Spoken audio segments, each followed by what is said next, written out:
Morning students. आज मैं आप लोगों को 9th क्लास के हिंदी व्याकरण में जो पढ़ना है उसके बारे में बता रही हूँ। 9th क्लास के हिंदी व्याकरण में जो भी सिलेबस है उसको मैं बता रही हूँ और आप लोग कॉपी पेन लेकर के बैठे और उसको नोट कर लें। नंबर 1 अर्थ के आधार पर वाक्य भेद, नंबर 2 उपसर्ग प्रत्यय, नंबर 3 समास एवं उनके भेद और नंबर 4 अलंकार। अब एक एक करके मैं सबका वर्णन करूंगी। सबसे पहले अर्थ के आधार पर वाक्य भेद। जैसा कि हम सब जानते हैं कि भाषा की सबसे छोटी इकाई वर्ण कहलाती है। वर्णों का समूह शब्द कहलाता है और शब्दों का व्यवस्थित समूह वाक्य कहलाता है। वाक्य को दो आधारों पर बांटा गया, रचना के आधार पर और अर्थ के आधार पर। वाक्य के दो अंग बताए गए, उद्देश्य और विधि। उद्देश्य यानी कि कर्ता, जिसके बारे में कुछ कहा जाए वह उद्देश्य कहलाता है, और उद्देश्य के बारे में जब कुछ कहा जाता है तब वह विधेय कहलाता है। उसके बाद अर्थ के आधार पर वाक्य के 8 भेद बतलाए गए। नंबर 1 विधानवाचक वाक्य।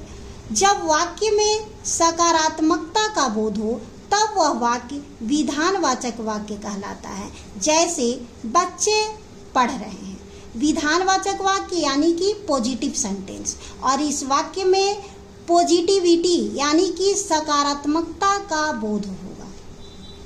नेक्स्ट नंबर 2 निषेधवाचक वाक्य। जब वाक्य में नकारात्मकता का बोध होता है यानी कि निगेटिव बातें होती है तब वह वाक्य निषेधवाचक वाक्य कहलाता है। जैसे बच्चे नहीं पढ़ते हैं।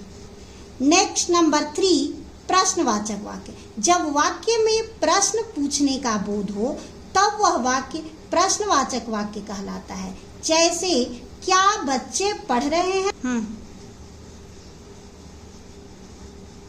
जैसे क्या बच्चे पढ़ रहे हैं, इसमें प्रश्न सूचक चिन्ह जरूर रहेगा। इच्छावाचक वाक्य। जब वाक्य में इच्छा व्यक्त करने का बोध हो तब वह वाक्य इच्छावाचक वाक्य कहलाता है। जैसे आपकी आयु लंबी हो, यानी कि इस सेंटेंस में इच्छा या कामना की जाती है।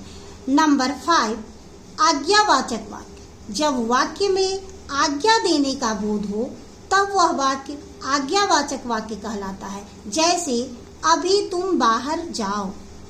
नेक्स्ट नंबर 6 संदेहवाचक वाक्य। जब वाक्य में किसी काम के होने में संदेह का बोध हो तब वह वाक्य संदेहवाचक वाक्य कहलाता है। जैसे शायद शाम तक वर्षा होगी। इस वाक्य में हमेशा संदेह बना रहेगा। नेक्स्ट नंबर 7 संकेतवाचक वाक्य। जब वाक्य में शर्त सूचक बोध हो यानी कि कंडीशन लगा हो तब वह वाक्य संकेतवाचक वाक्य कहलाता है। इस वाक्य में 2 क्रिया होती है। जैसे यदि तुम परिश्रम करोगे तभी सफल हो पाओगे। यदि तुम परिश्रम करोगे, एक क्रिया यहाँ है और दूसरी क्रिया है सफल हो पाओगे।